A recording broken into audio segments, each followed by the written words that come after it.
సత్తుపల్లి నియోజకవర్గంలో టీడబ్ల్యూజేఎఫ్లోకి భారీగా చేరికలు జరిగాయి. ఈ సందర్భంలో ఫెడరేషన్ బాధ్యులు నూతనంగా చేరిన వారికి సభ్యత్వాలు అందించారు. ఫెడరేషన్ ఏ పార్టీకి ఏ వ్యక్తికి అనుకూలం కాదని, జర్నలిస్టుల సమస్యలే పరిష్కారంగా పనిచేస్తామని బాధ్యులు శ్రీనివాసరెడ్డి, సాగర్, ఖదీర్, మాధవ్, రవికిరణ్, అయ్యప్ప తదితరులు అన్నారు. జిల్లాలో బలమైన జర్నలిస్టుల సంఘం తమదేగా కార్యకలాపాలు ఉంటాయని వారు పేర్కొన్నారు. ఈ కార్యక్రమంలో పలువురు రిపోర్టర్లు పాల్గొన్నారు.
డబల్ బెడ్రూమ్ ఇల్లు ఇస్తారు. మా దగ్గర మేము దయానంద్ గారిని మనం రిపీట్ చేస్తే ఆయన ఏమన్నాడంటే రిపోర్టర్ల వరకు రాజీవ్ యువశక్తిని పెట్టుకోండి, చేద్దాం కూడా అందుకు.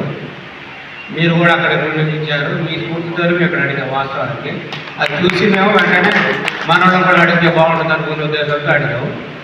ఏదైనా మా బాలకృష్ణకి మేము సంపూర్ణ సహకారం ఇస్తామనుకుంటామా, ఎందుకంటే సీనియర్ జర్నలిస్టు సమస్యలు తెలిసి మా వాడికి మాట ఏదైనా శుద్ధి లేకుండా మాట్లాడతాడని, అందుకనే వాడికి కోఆపరేట్ చేయాలని మేము ముందు నుంచి అనుకున్నట్టే కొద్దిగా లేట్ అయింది నాది వాడి ప్రోగ్రాం బట్టి. మా వాళ్ళందరూ వచ్చారు. ధన్యవాదాలు. ప్రతిరోజు పనిచేయాలి, ప్రతిరోజు జర్నలిస్టుల సంక్షేమం కోసం ఎక్కడికక్కడ నిన్నటిదాకా మొన్నటిదాకా ఏముండే కేవలం ఇళ్ల స్థలాలు, అక్రిడేషన్ కార్డులు, ఇక కొద్దిగా మ్యాక్సిమం అయితే హెల్త్ కార్డుల గురించి మాట్లాడేవాళ్ళు. కానీ ఈ రోజు ఏంటి, ప్రభుత్వ సంక్షేమ పథకాలన్నింటిలో కూడా జర్నలిస్ట్ అనేవాడు ఏ విధంగా లబ్ధి పొందవచ్చు అనే అంశాలని మేము స్టడీ చేశాం. మేము వాటిని పేపర్ పైన పెట్టాం. ప్రతి అంశం కూడా, ప్రతి సంక్షేమ పథకాన్ని జర్నలిస్టులు ఏ విధంగా దక్కించుకోవచ్చు, ఏ నాయకుడు చెప్తే ఏది మనకు వర్తిస్తుంది, ఏ అధికారి చెప్తే మనకు వర్తిస్తుంది. ప్రతిరోజు పోరాటమే కాదు, ఒక్కొక్కసారి లాబీ కూడా అవసరం ఉంటుంది. ఒక్కొక్క అధికారి దగ్గరికి వెళ్ళి మనం మాట్లాడాల్సిన అవసరం ఉంటుంది. నాకు వినని అధికారి మీకు వినొచ్చు, మీతో మాట్లాడే అధికారి నాతో మాట్లాడకపోవచ్చు.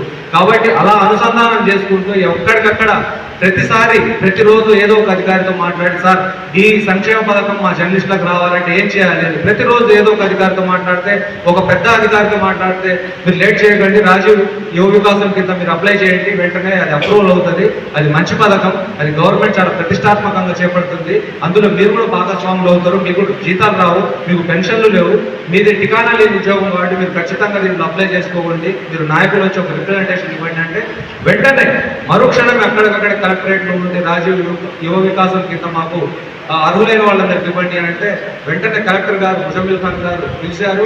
మంచి గుడ్ సజెషన్, మంచి ఐడియా ఇచ్చారు అని చెప్పేసి వెంటనే అక్కడ ఉన్న అడ్మినిస్ట్రేషన్ కలెక్టర్కి ఇచ్చి వీళ్ళు ఒక లిస్ట్ ఇస్తారు, ఆ లిస్ట్ మీరు యాక్సెప్ట్ చేయండి అని చెప్పారు. దాంతోపాటుగా రేషన్ కార్డులకు సంబంధించింది. రేషన్ కార్డులు ఇవాళ ఎంత కీలకమో మీకు తెలుసు. ప్రతి సంక్షేమ పథకానికి కూడా ఈరోజు రేషన్ కార్డు అనేది చాలా కీలకంగా ఉంది. ఏ రేషన్ కార్డు చూసినా ఎవరిని పెండింగ్లో ఉంది, కొన్ని యాడింగ్లు కాలేదు, ఇంకా రాలేదు, రేపంటున్నారు మాపంటున్నారు అంటే దాని మీద కూడా మేము స్పష్టంగా కలిసి చెప్తే వెంటనే మేము అక్కడ ఒక డ్రైవ్ లాంటిది ఏర్పాటు చేశాం.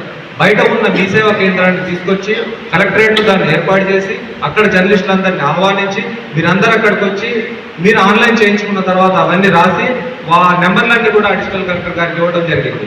సన్న బియ్యం వస్తున్నాయి కాబట్టి సన్న బియ్యం ఈ 4 రోజులు దాన్ని సైట్ ఆపాం. అది అయిపోగానే మీకు వెంటనే అప్రూవ్ చేస్తామని చెప్పేసి ఆయన లిస్ట్ తీసుకోవడం జరిగింది. దాని తర్వాత మండల కేంద్రాల్లో ఈరోజు మండల కేంద్రాల్లో ఉన్న సైట్ విలువ మీకు నగరాల్లో ఉన్న ఓపెన్ ప్లాట్ కంటే కూడా ఇక్కడ ఇల్లు కాస్ట్లీ కనిపిస్తా ఉంది. ఎందుకంటే మేము అదే విషయం చెప్పాం.